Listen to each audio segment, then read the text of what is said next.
अम्बेडकर की एक बहुत बड़ी जयंती धूमधाम से मनाई गई। जयंती कार्यक्रम को संबोधित करते हुए माननीय नीतीश कुमार ने बिहार के संविदा कर्मी, शिक्षा सेवक, विकास मित्र, तालीमी मरकज को लेकर के मानदेय बढ़ोतरी को लेकर बहुत बड़ा बयान दिए हैं। उन्होंने कार्यक्रम को संबोधित करते हुए बिहार में कार्यरत शिक्षा सेवक, तालीमी मरकज एवं विकास मित्र को एक अच्छी मानदेय बढ़ाने एवं उनके क्षेत्र में विकास मित्र, शिक्षा सेवक एवं तालीमी मरकज को एक बहुत बड़ा अधिकार देने के बात कही है। फ्रेंड्स, वीडियो में बने रहिए तथा इस बयान को आप मुख्यमंत्री की जुबानी सुन पाएंगे। सब जानते हैं, कार्यक्रम में मंचासीन परम आदरणीय पार्टी के राष्ट्रीय अध्यक्ष जी के साथ साथ अम्बेडकर के जयंती की तैयारी के लिए 1.5 महीना पहले से हम लोग 4 मार्च से लगातार हम लोग पूरे बिहार में हर अनुमंडल में 101 अनुमंडल में हम लोग भीम संवाद करने का काम किया। साथी, हम लोग आपके पंचायती राज का चुनाव हुआ और अति पिछड़े और दलितों को, महादलितों को जो आरक्षण मिला, पहले एक मुखिया भी पैदा बिहार में दलित और महादलित के साथियों नहीं हुआ करते थे।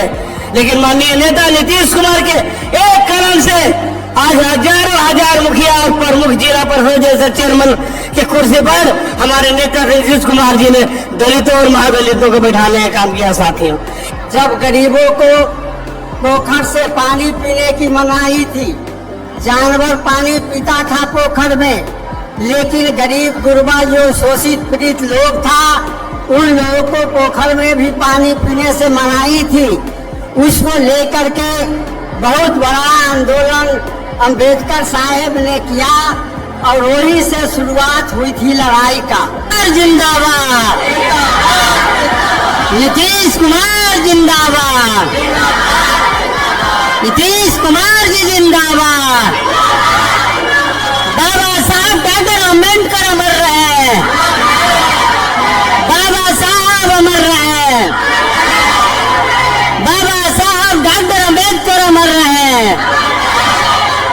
साहब भीमराव अम्बेडकर ने जो दलित समाज, अनुसूचित जाति का समाज था, जिसको आजादी के पहले महात्मा गांधी, राष्ट्रपिता महात्मा गांधी ने छुआछूत की सामाजिक कुरीतियों पर प्रहार किया था, और बाबा साहब भीमराव अम्बेडकर ने जब आजादी के बाद संविधान का निर्माण किया तो उसमें समानता का अधिकार दिया और समान जीवन जीने का अधिकार देने का काम किया। और यही कारण है कि लंबे समय से आजादी के बाद जब संविधान का निर्माण हुआ, बहुत से नियम कानून बनाए गए, लेकिन अनुसूचित जाति जनजाति के लिए जो प्रावधान किया गया था उसका उचित लाभ बिहार जैसे प्रदेश में भी नहीं मिल पाया था।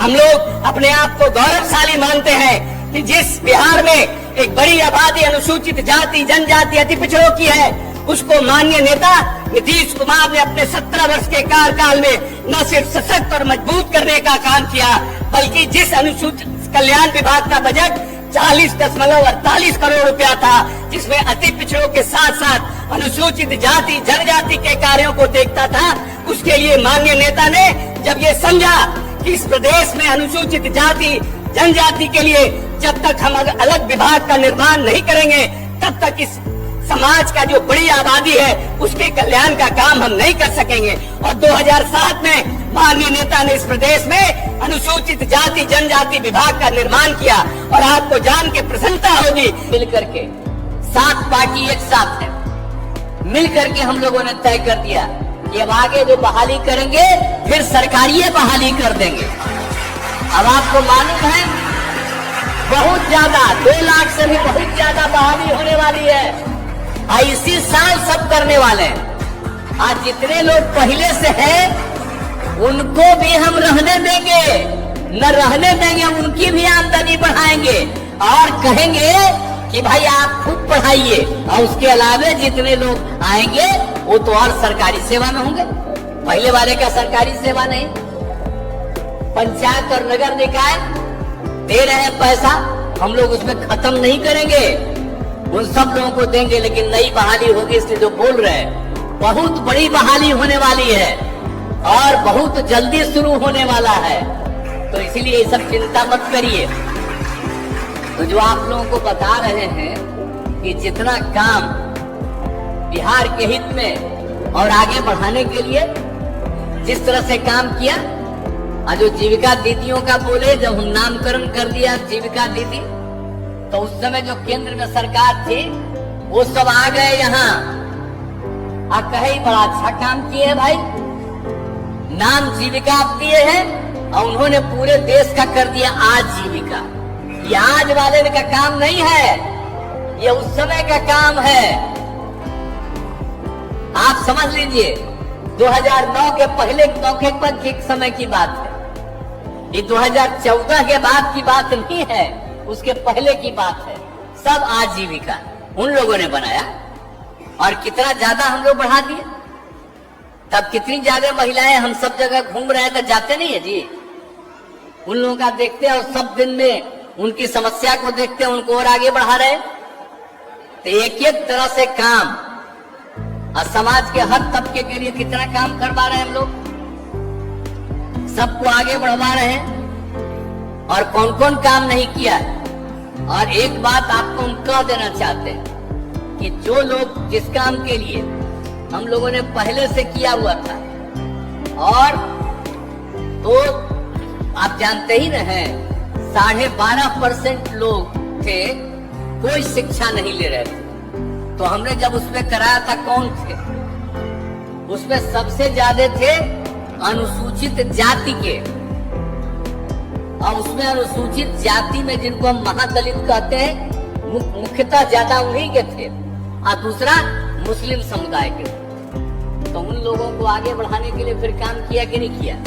अब उसी के चलते न सब आगे बढ़े। अब तो आप समझ लीजिए कि 0.5% मतलब आधा से भी कम अब संख्या हो गई, अब सब पढ़ने लगी। अब उस सब के लिए जो हम लोगों ने काम किया, तालीमी मरकज, शिक्षा सेवक, टोला सेवक, ये सब किया।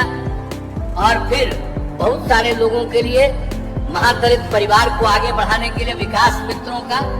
तो एक बात हम आपको और बता देते हैं कि जो विकास मित्रों का हम लोगों ने काम किया, और तालीमी मरकज का, और टोला सेवक का, शिक्षा सेवक का, अब इन लोगों को तो हम लोग 60 साल के लिए कर ही दिए हैं, लेकिन अब हमने सोच लिया है कि 60 साल तो रहेंगे और इनको और काम बढ़ाएंगे और इनकी आमदनी बहुत आगे बढ़ा देंगे, ताकि जितने लोग हैं ये सब लोग तीनों काम करें। तो ये सब हम करने जा रहे हैं। बहाली भी कर रहे हैं, जिनको लगा कि कुछ काम करा रहे थे उनको और आगे कराएंगे। तो भाई हम तो सबका काम कराएंगे, लेकिन कुछ लोग क्या क्या बोलते रहता है। अब आजकल बताइए कि सरकार कह रही है कि शिक्षक का बहाली करेंगे, तो क्या बोल रहा है, सबको परेशानी हो रही है कि अब जो शिक्षक आवेगा अब खूब होगा और सरकारी नौकरी में रहेगा, तब फिर कोई यहाँ रहेगा, यहाँ से दूसरा जगह जाएगा। पिछली बार में तो कुछ महिलाओं का ही न कार्य ट्रांसफर हुआ, वही ना उसको रहना पड़ता था। अब जब शिक्षक जो आएंगे और जब सरकारी नौकरी में आएंगे तो बेचारे तो कहीं भी, तो सब तरह की सुविधा उनको मिलेगी। तो एक एक तरह का काम जो हम लोग कर रहे हैं, और गरीब गुरबा तबके को आगे बढ़ाने के लिए आप बताइए कितना ज्यादा मदद कर रहे हैं। तो इसीलिए सब तरह से, अभी तो कुछ साथी हमारे बोल रहे थे कि इन सब लोगों को जो हम लोगों ने मदद किया है, काफी बड़े पैमाने पर हम लोगों ने सब लोगों का मदद किया है। तो इस तरह से हम लोग तो मदद करते रहे, लेकिन जो कुछ भी है बाबा साहब भीमराव अम्बेडकर के संविधान का, हम लोग उसको तो मान करके चलते ही हैं, लेकिन समाज के हर तबके का और गरीब तबके का उत्थान का, और आपस का झगड़ा नहीं बल्कि प्रेम से आगे बढ़ना चाहिए, ये उन्होंने कहा है। तो उसी चीज को हम लोग मान रहे हैं, 5 लोगों का चीज मानते हुए हम लोग काम कर रहे हैं। इसलिए बिहार में तो इतना काम हो गया, लेकिन आजकल तो कुछ जेब से दुष्प्रचार करता है। आज जो मेरे साथे था तो उसका कोई था, आप जरा बताइए, 5 से आए तो 60 में थे, तो जो हमने कार्यक्रम घोषित किया वही न रहा जी। और 10 में जो कार्यक्रम घोषित किया वही न रहा। अब 15 में जो ये लोग साथ थे, जो आज भी साथ हैं, तो हमने जो साथ निश्चय किया वो भी माने, इनसे अलग हट करके उनको साथ मिलाए, वो भी मान गए। हम अभी 7 निश्चय 2 किया, तब वो हम उनसे अलग हो गए, अब बाकी लोग भी मान गए। तो क्या करते हैं, कार्यक्रम तय हम तक करते हैं और वही कार्यक्रम के आधार पर होता ही लोग हम काम करते थे।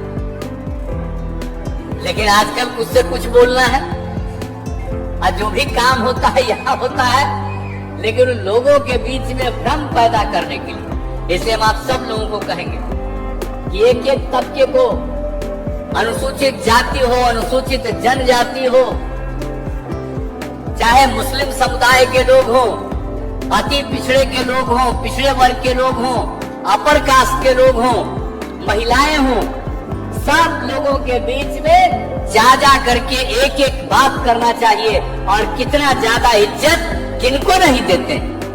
आज हमारे पार्टी में देखिए तो, हमारे पार्टी में आप जरा बताइए, हम लोग सबके लिए काम करते हैं, और कौन जाति है जो इस पार्टी में नहीं है और नेता नहीं है? और लोगों के पास है इतना, जो हम लोगों के पास सब लोग एक साथ मिल करके हम लोग काम कर रहे हैं। तो हम लोग तो एकजुटता वाले में है जी। तो इस सब चीज को कभी भूलिएगा मत, हमेशा याद